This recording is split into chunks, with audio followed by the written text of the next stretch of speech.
Hello friends, ધમુસ kitchen and blog પર તમારું સ્વાગત છે. મિત્રો, ભરેલા મરચાં તો આપણે ઘરમાં હજારો વાર બનાવતા હોઈએ, પણ આ મરચાંને એક અલગ ટેસ્ટમાં અલગ રીતથી બનાવીશું. અને એકવાર બને એટલે 4 ઘર સુધી સુગંધ જાય અને 2 જણા પૂછે કે શું બનાવ્યું, એવા સુપર ટેસ્ટી. આ મરચાંના સ્વાદનો અસલી જાદુ તો બાના હાથમાં છે. ખરેખર બાના હાથથી જે મરચાં બને છે એનો મસાલો જેટલો ટેસ્ટી બને કે એની વાત જ ન પૂછો. અને આજે હું બાને પૂછીને જ આ રેસીપી બનાવી રહી છું એમની રીતથી.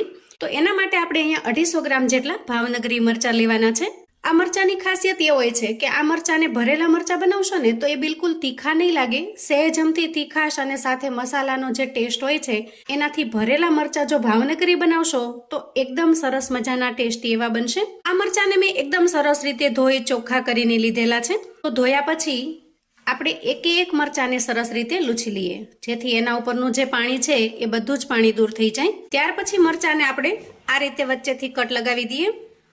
તો મોટા ભાગે આ સ્ટેપ તો બધાને ખ્યાલ જ હોય છે કે આપણે ભરેલા મરચાં બનાવવા હોય તો આ રીતે વચ્ચેથી કટ લગાવીએ છીએ.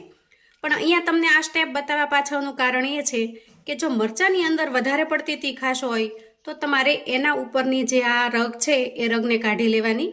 અને બિયાનું પ્રમાણ જો વધારે પડતું હોય તો બિયા પણ કાઢી લેવાના. પણ હા, જો તમે ભાવનગરી મરચાં લીધા હશે તો એમાં બિલકુલ બિયા પણ નહીં હોય અને રગનું પ્રમાણ પણ ઓછું હશે અને જે કાંઈ હશે એ વધારે પડતું તીખું પણ નહીં હોય. તો જો તમે બીજા કોઈ મરચાં લીધા હોય તો એના અંદરથી તમારે આ રીતે રગો કાઢી લેવાની છે જો વધારે પડતા તીખા હોય તો. અને એના એક્સ્ટ્રા જે વધારાના બિયા હોય એ બિયાને પણ કાઢી લેવાના છે, જેથી આપણે એના અંદર એકદમ સરસ રીતે મસાલો ભરી શકીએ. ત્યાર પછી મરચાંની અંદર ભરવા માટેનો જે એકદમ ટેસ્ટી એવો મસાલો હોય છે એ મસાલો બનાવવાની તૈયારી કરીએ. સૌથી પહેલાં તો આપણે અહીંયા 2 થી 3 ચમચી જેટલા શિંગદાણા લઈએ. આ શિંગદાણા કાચા છે તો એને આપણે શેકી સરસ રીતે ક્રિસ્પી કરી લેવાના છે. અને ત્યાર પછી એમાં 2 ચમચી જેટલા આપણે તલ પણ ઉમેરવાના છે. તલથી મરચાંની અંદર એકદમ સરસ મજાનો નટીનેસ ટેસ્ટ આવે છે જે ખૂબ સરસ લાગે છે. તો હવે આ બંને વસ્તુને આપણે સરસ રીતે શેકી લઈએ. ભરેલા મરચાં તો બધાના ઘરમાં બનતા હોય છે અને બધાની મસાલા કરવાની રીત પણ થોડી જુદી જુદી હોય છે. આજે હું જે બાની રીતથી બનાવી રહી છું એની મસાલા કરવાની રીત પણ થોડી અલગ છે અને એટલી સરસ ટેસ્ટી છે કે તમને ખરેખર આ મસાલા કરવાની રીત પણ ખૂબ જ પસંદ આવશે. આ રીતે મસાલો કર્યા પછી જ્યારે તમે મરચાં બનાવશો ને ત્યારે તમને ટેસ્ટના ઓરિજિનલ સ્વાદની ખબર પડશે. તો અહીંયા આપણે શિંગદાણા અને તલને માત્ર થોડી જ વાર માટે શેકવાના છે. બહુ વધારે પડતા શેકવાના નથી, વધારે પડતા કાળા થઈ જાય, ડિઝાઇન કાળી પડી જાય એ રીતે શેકવાના નથી. બસ આટલા જ આપણે શેકવાના છે. તો અહીંયા ગેસની ફ્લેમને બંધ કરીશું અને આ બંને વસ્તુને થોડી વાર માટે ઠંડી થવા દેશું. હવે આ બંને વસ્તુ શિંગદાણા અને તલ સારી રીતે ઠંડા થઈ જાય એટલે મસાલાની આગળની તૈયારી માટે બંને વસ્તુને એક મિક્સર જારમાં ટ્રાન્સફર કરી દઈએ. હવે એના અંદર આપણે થોડા વધારાના મસાલા કરવાના છે. એના માટે સૌથી પહેલાં ઉમેરીશું 1 ચમચી જેટલું નાળિયેરનું ખમણ. ત્યાર પછી ઉમેરીશું 1 વાટકી જેટલા ભાવનગરી ગાંઠિયા. જો આજની જે મસાલા બનાવવાની રીત છે એમાં આપણે ચણાના લોટનો ઉપયોગ બિલકુલ નહીં કરીએ. એની જગ્યાએ આપણે અહીંયા ગાંઠિયાનો ઉપયોગ કરીશું. હું તો અહીંયા ભાવનગરમાં જ રહું છું એટલે ભાવનગરી ગાંઠિયા ખૂબ ઝડપથી અવેલેબલ થાય છે. પણ તમે જો ક્યાંય બહાર રહેતા હો તો તમે કોઈ પણ બેસનના ગાંઠિયા ઉમેરી શકો છો. આ રીતના ફાફડી મળે તો ફાફડી અથવા તો જે ઝીણા ગાંઠિયા વણેલા મળે છે એ કોઈ પણ લઈ શકો છો. અને જો એમાંથી કશું ન મળે તો તમે અહીંયા બેસનની સેવનો પણ ઉપયોગ કરી શકો છો. તો એ રીતે કોઈ પણ વસ્તુ ચાલે. ત્યાર પછી 2 થી 3 ચમચી જેટલા શેકેલા ઓળા શીંગના દાણા ઉમેરીશું. ખરેખર આ જે શીંગનો ટેસ્ટ તમને મરચાંના મસાલાની અંદર આવશે ને એકદમ સરસ મજાનો અમેઝિંગ ટેસ્ટ બનશે. તો ઓળાના દાણાને અહીંયા આપણે શેકીને લેવાના છે, કાચા નથી ઉમેરવાના. હવે આ બધી જ વસ્તુને ઢાંકણ ઢાંકી એકદમ સરસ રીતે પીસી લઈએ. જો હવે આપણે પીસીને તૈયાર કરેલા મસાલાને એક મિક્સિંગ બાઉલમાં કાઢી લઈએ. મસાલો કંઈક આ રીતનો તૈયાર થશે. હવે આપણે આના અંદર રૂટીન મસાલા કરી લઈએ. સૌથી પહેલાં ઉમેરીશું 1 ચમચી જેટલો ધાણા પાવડર અને 5 ચમચી જેટલી હળદર. થોડું અમથું કલર માટે ઉમેરીશું લાલ મરચું પાવડર. આ મરચું મેં અહીંયા કાશ્મીરી મરચું લીધું છે જેથી એમાં તીખાશનું પ્રમાણ નહીં આવે પણ કલર ખૂબ મસાલાનો સરસ બનીને તૈયાર થશે. હવે ઉમેરીશું સ્વાદ પ્રમાણે મીઠું. અહીંયા ગાંઠિયા જે ઉમેર્યા છે એની અંદર પણ મીઠાનું પ્રમાણ હોય છે. તો જ્યારે પણ મીઠું ઉમેરો તો એનું પ્રમાણ તમારે એ રીતે રાખવાનું કે વધારે પડતું ખારું ન થઈ જાય. થોડો ઉમેરીશું ગરમ મસાલો. 1 ચમચી જેટલા આપણે આખા તલ ઉમેરીશું અને અડધા લીંબુનો રસ ઉમેરીશું. ત્યાર પછી ઉમેરીશું 1 નાની ગાંગડી જેટલો ગોળ. તમે અહીંયા ખાંડનો પણ ઉપયોગ કરી શકો છો અથવા તો ખાંડનું જે બૂરું દળેલી ખાંડ હોય છે એનો પણ ઉપયોગ કરી શકો છો. આ મસાલાની અંદર ગોળનો સ્વાદ વધારે સારો લાગે એટલે મેં અહીંયા ગોળ ઉમેર્યો છે.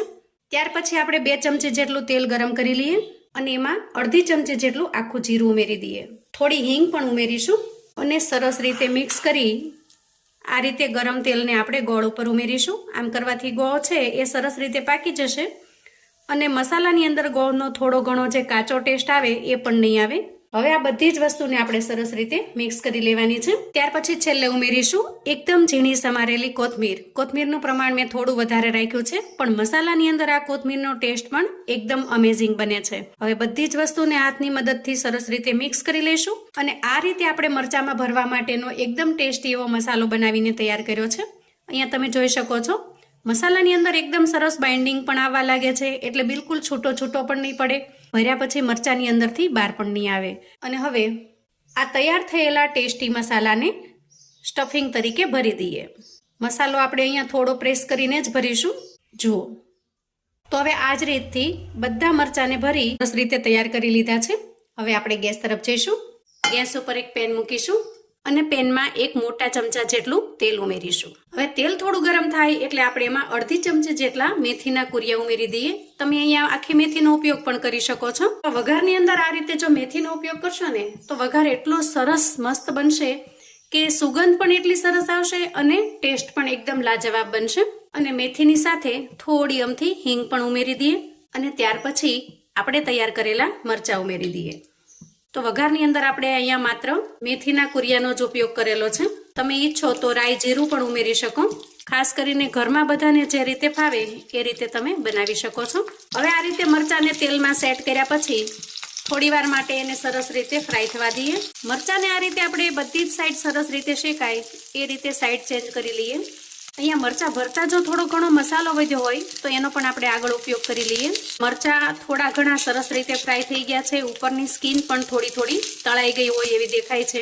એ સમયે આપણી પાસે જે મસાલો વધ્યો છે એને ઉમેરી દઈએ અને થોડું 1 ચમચી જેટલું પાણી ઉમેરી દઈએ. આ રીતે હાથની મદદથી આપણે ત્યાર પછી ઢાંકણ ઢાંકીશું અને થોડી વાર માટે આ જ રીતે થવા દઈશું. અને અત્યારે રસોડાની અંદર આ મરચાં જે શેકાયા છે એની સુગંધ પણ એટલી ગજબની પ્રસરી ગઈ છે કે તમે વાત જ ન પૂછો. 2 થી 3 ઘર સુધી આની સુગંધ જશે અને ખરેખર પાડોશી પણ પૂછશે કે એવું તે શું બનાવ્યું. એ વઘારની જ ખૂબી છે કે મરચાંનો ટેસ્ટ એકદમ અમેઝિંગ બનીને તૈયાર થાય છે. તો મિત્રો, મારી આજની આ મહેનત જો તમને થોડી ઘણી પસંદ આવી હોય તો વિડીયોને 1 લાઈક ચોક્કસથી આપજો અને તમારા ફેમિલી ફ્રેન્ડ્સ મિત્રોને પણ મરચાં બનાવવાની આ રીત શેર કરજો, જેથી એ લોકો પણ થોડા અલગ રીતે મસાલાવાળા મરચાં બનાવીને તૈયાર કરી શકે. તો ફિક્કા શાકની કમીને પણ આ મરચાં ઢાંકી દેશે. એટલા સરસ ટેસ્ટી કે રોટલી વગર પણ ખાવાની મજા પડી જશે. દાળ ભાત સાથે, પૂરી પરાઠા સાથે, રોટલી સાથે આ મરચાંનો ટેસ્ટ એકદમ અમેઝિંગ લાગશે. તો મિત્રો, ચેનલ પર જો નવા છો તો ચેનલને સબસ્ક્રાઇબ કરજો. આજની આ રેસીપી તમને કેવી લાગી એ મને કોમેન્ટમાં ચોક્કસથી જણાવજો. ફરી મળીશું નવી રેસીપી સાથે. ત્યાં સુધી આવજો.